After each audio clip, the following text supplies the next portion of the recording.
post longer than that, he is stepping down. In his speech to the annual meeting of the Chamber of Commerce, Mr. Evans said the body was succeeding. Ross Johnson of the Australian Standards annual meeting of the Newcastle Chamber of Commerce and Industry. As proof of that, Mr. Evans' last official function as president will be to attend the official opening of the Newcastle Tax Office later this month. And we've had some very real successes over this period of 2 years in terms of the taxation office coming to Newcastle, and secondly in the decisions announced in the last 2 days by the Minister responsible for ports, the Honourable Laurie Brereton, relating to the Port of Newcastle, his involvement or his intention to involve the private sector in decision making and the operation of the port, a real step towards port autonomy, and I think this is very good. Also on the decentralisation issue, and it's a matter that hasn't really been advertised in the way that I think it should, is the head office of several major departments of BHP. Their collieries division and their rod and steel divisions are both now setting up in Newcastle. Instead of sending our executive officers away as we have in the past, we've sent them down to Melbourne. We're now bringing them back, and this augurs well for Newcastle as a regional capital.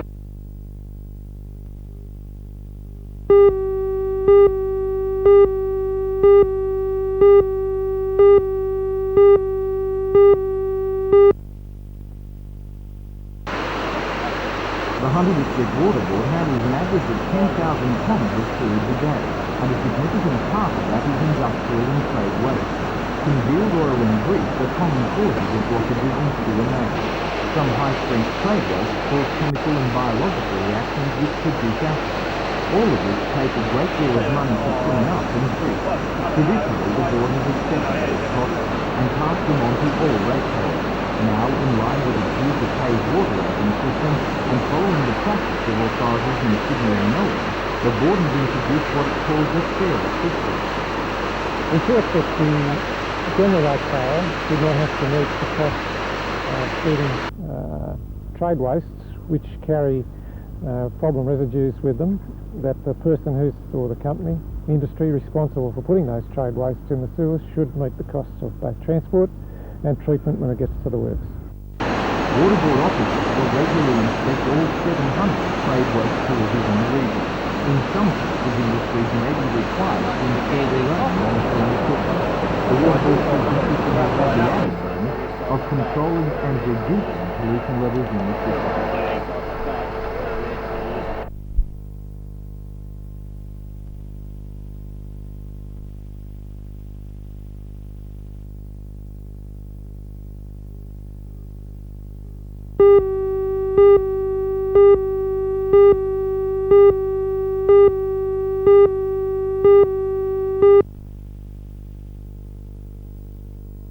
The Reverend Philip Gurwell Sr. was appointed to the Chaplain Committee of Senior Ministers, a role he performed for 12 years.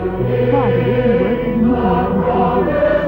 Now he was inducted by the Bishop of Newcastle, the Library of Holland, as Rector of the Parish of William Garden, and Chaplain to Newcastle University. As Chaplain, he will provide pastoral care to students and staff at university, who will recently completed a Bachelor of Arts degree. Reverend Gurwell is married with 3 daughters.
Vendors Association is relatively new, and last night at its annual general meeting, members were given advice by representatives from Sydney on how to go about getting their inventions off the ground. One success story was provided by Peter Durakides, who brought along his latest invention, the amazing whiz ball. As president of the Whiz Ballers Association, Peter is a self-dubbed super whiz. I am the president of the Whiz Ballers Association of the world, and I am known as Super Whiz. Like all good inventions, the amazing whiz ball comes with plenty of paraphernalia, which enables the users to enjoy a number of and for vast time enjoyment, it can run on water as well as air. Connect a hose to the slide and hold that in water. It will go to the water and spin the ball under the water. If you want to do it in the backyard on the end of the hose, it will work outside too. On a more serious note, do you think your invention has more practical applications? Well, I like to think that people are at least exercising their lungs. I have found myself that over several years of playing the whiz ball game that I've got a greater breath capacity. I feel that my internal organs are getting that massage from the working of the diaphragm, and in fact I know that because I've been approached by others that it could be used for therapy, particularly for asthmatic children who are intrigued with the toy and play with it as a toy, and of course get the side value of exercising their breathing.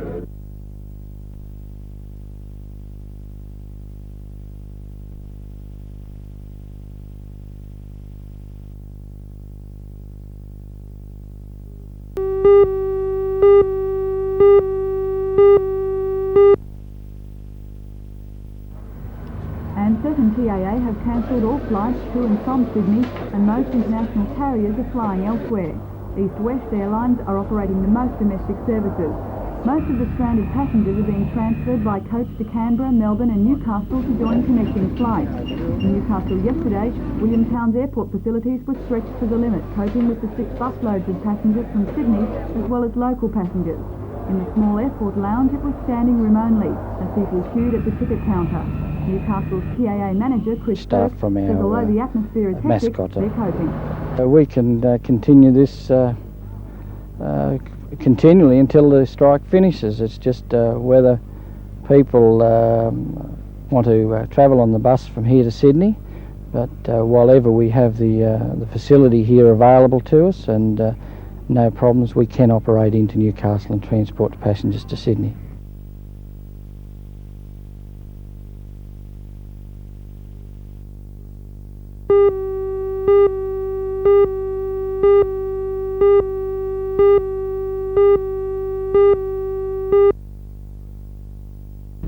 Most of us have seen the antics of biplanes and their likes at air shows, but for most aviation enthusiasts, their activities revolve around fairly standard light aircraft. The Interclub Challenge provides light aircraft pilots with a fun way of polishing their flying and emergency skills. The event at Watervale Airfield followed the first round of the championship at Maruda on the south coast in February. Unlike that season, which was almost washed out by rain, the clouds mostly stayed away, giving the small but enthusiastic crowd a fine spectacle. More than 70 competitors from around the state tested themselves in 5 events: forced landing without power and emergency landings with power, as well as flower bombing, basic acrobatics, flying without instruments and streamer cutting. The forced landing without power proved difficult for some pilots, but provided a valuable lesson should they ever be caught in a real emergency. The third and final round of the Interclub Challenge will be held at Canberra in October.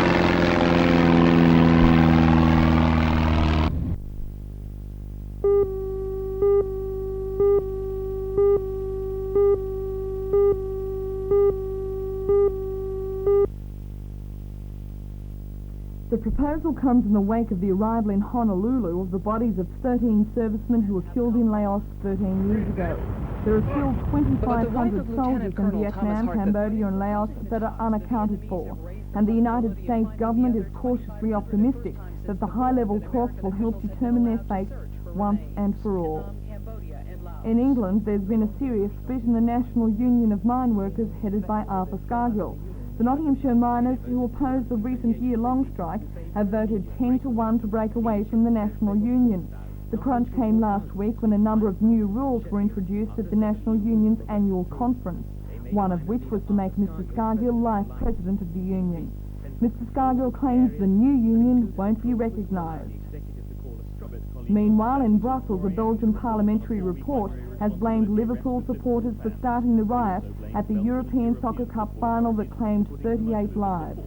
But the local officials were also reprimanded for poor security and allowing the black market sale of tickets to Liverpool fans, which should have been reserved for neutral spectators seated between the British and Italians.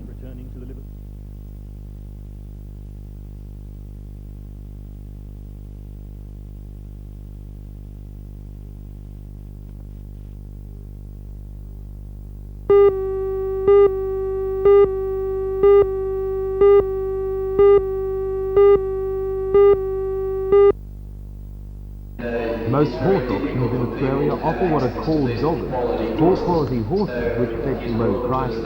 In contrast, the New South Wales Equestrian Centre was the location for one of the most expensive collections of horseflesh seen in the Hunter for some time. 50 thoroughbreds, potentially worth thousands of dollars each, were brought for auction from all over Australia. Creatures of this kind are normally sold by private sale. Normally people who want the sort of horses that we're offering for auction today would have to travel hundreds of miles to inspect a horse that they were interested in and then discover it wasn't what they wanted, and then they'd go back and read the paper, and then next weekend perhaps they'd travel, several hundred miles more just to see another horse, and perhaps maybe that wasn't the one they wanted either. So we've tried to put them all together so everybody can come and look at all the horses. Perhaps because of the unusual quality of the auction, buyers were slow to respond. One of the top lots, the show jumper named Gala Region, which has won 22 events in the last 5 years, was passed in after failing to attract the reserve price. By the end of the night, 25 of the 50 horses had to be sold. The top price tag was $5,500 for an eventer named Stirling County, a result that will encourage more auctions of this kind.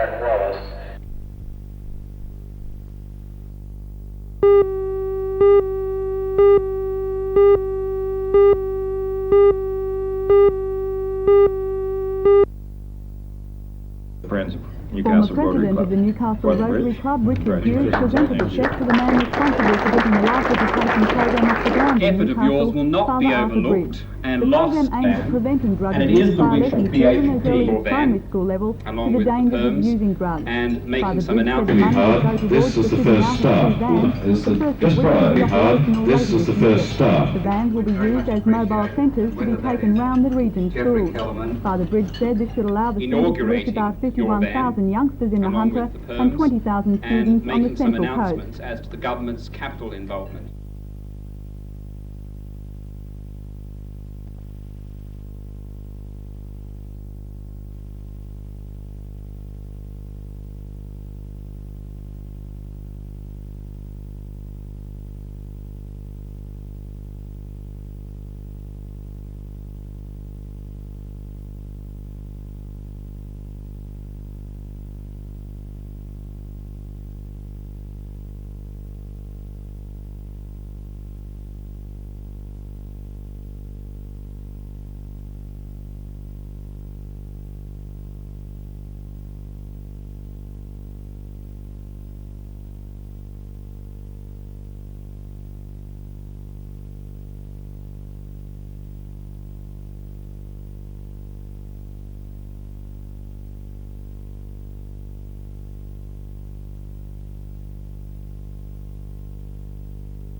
A battle for power of the Wyong District Agricultural Association between the dog trainers and the horse trainers has meant the loss of thousands of dollars in Wyong, and it could lead to the downfall of the multi-million-dollar racing industry here. The council and the Chamber of Commerce are concerned about the loss of jobs and the amount of money leaving the town. They say a prime example is top trainer Brian Smith, who reached back to Sydney as he was unable to train his horses on the Wyong Special Joy, family red about to pick it up. Lazy Herb and young Tidy facing behind it now. Cup of Gold, they're just about ready to run here. Having to leave the area, but he says due to his success and the number of horses he's training, he outgrew Wyong Racecourse. He says necessary facilities such as the wood chip track simply weren't there. The association has also lost a $30,000 sponsorship by Westfield for the Wyong Cup. He says it's disappointed that Westfield has pulled out, but it wouldn't say why it has. It seems even the bookmakers are feeling the pinch. One bookie told me that he's down $12,000 a meeting on last year. He says it's due to punters' lack of confidence because of so-called tricks on the track. Deputy Shire President of Wyong Council, Paul Levick, says the projected deficit for the past financial year is worrying, and he lays the blame squarely on the shoulders of the new committee.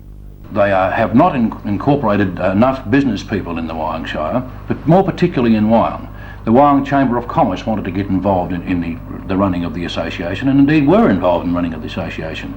But at the last AGM, it was the democratic system was such that there was 300 members turned up, most of them new members, and the entire executive of the Chamber of Commerce and 2 councillors, including myself, plus other businessmen in town, were not given the opportunity to be able to, or didn't get onto the committee. And as a consequence, of course, the overall budget showed a $40,000 profit for the year 84, ended 84, to a loss, projected loss of nearly $100,000 in 85, and that worries us. Okay, we see the men now for the running of the 7th on the card, about to get out, getting in as Cup of Gold. Peter Morrison looking for the lead, Lazy Herb on the rail, and they're followed on the outside by Kenny Adios, family red on the rail, and then That ran a loss, according to the auditors, of some $30,000. I wouldn't say that. I would say that due to weather, there may have been and may not have been. That is how can we say it? That would you've actually put me on a bit of a spot there. It has been discussed with the auditors, has been discussed with committees, and we are quite happy with the track as it stands as near. The Department of Sport has decided that the 1984 annual general meeting of the association, in which Mr. Howell and his committee were elected, was unconstitutional, and its inspectors are going through a list of members to determine who was financial. A decision on that will be made known later this week, and then the committee will have to be disbanded, a meeting called within 21 days, and a new executive elected.